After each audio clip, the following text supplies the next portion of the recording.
Magu, controversy continues as Attorney General Malami clarifies comments. Magu, controversy continues as Attorney General Malami clarifies comments. Acting EFCC Chairman, Ibrahim Magu. The Attorney General of the Federation, Abubakar Malami, clarified his earlier statement on the raging controversies surrounding the continued stay of Ibrahim Magu as acting chairman of the Economic and Financial Crimes Commission, EFCC, and the power of the Senate to screen and reject presidential nominees.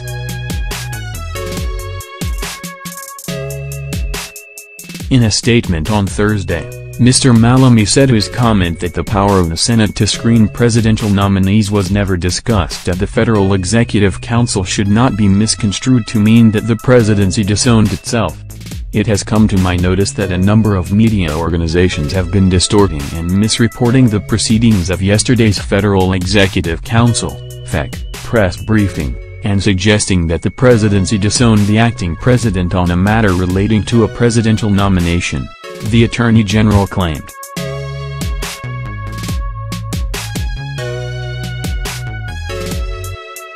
As the Chief Law Officer of the Federation, I would like to make it categorically clear that, the President and in this case the acting President is the presidency, and therefore cannot be disowned by the presidency. All matters relating to presidential appointments and nominations are strictly a matter for the presidency to handle. They are not for the Federal Executive Council, and are therefore not discussed at FEC level.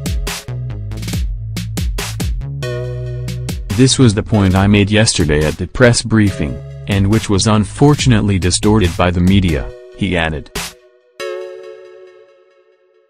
Although the Chief Law Officer claims his views were distorted by the media, his latest statement marks a departure from the response he earlier provided on Wednesday.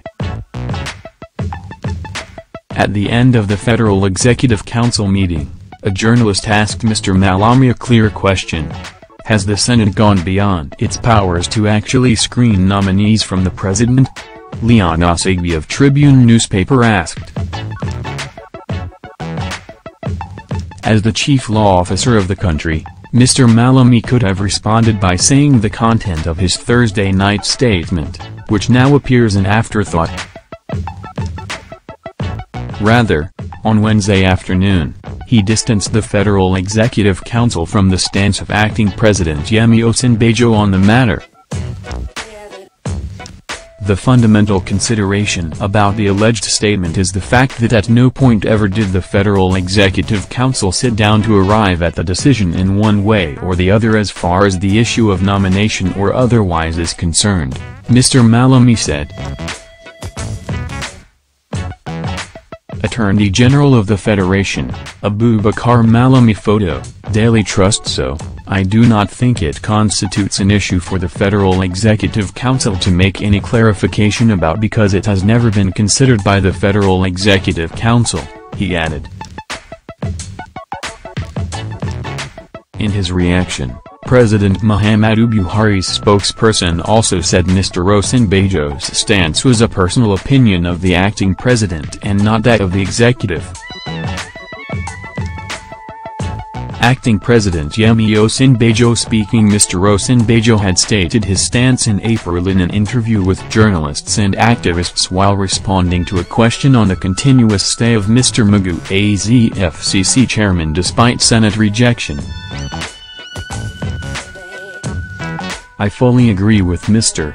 Femi Falana that there was no need in the first place to have presented Mr. Magu for confirmation, Mr. Osinbajo said, making reference to Section 171 of the Constitution. That statement by the acting president angered the Senate, which said Mr. Osinbajo was questioning its constitutional powers to confirm presidential nominees and therefore suspended actions on new confirmation requests by the presidency. On Thursday, the acting president restated that Mr. Magu would continue in office as EFCC chairman despite the Senate's actions. Nigerian Senate. Despite Mr. Malami's clarification on Thursday, however, he still failed to answer the question by the journalist which was put to him as the chief law officer of the country: has the Senate gone beyond its powers to actually screen nominees from the president? While the executive continues to obfuscate its stance on the question, the Senate insists it has constitutional powers to screen presidential nominees including Mr. Magu, and maintains its resolution not to attend to other nominees until the matter is resolved and the EFCC chairman removed.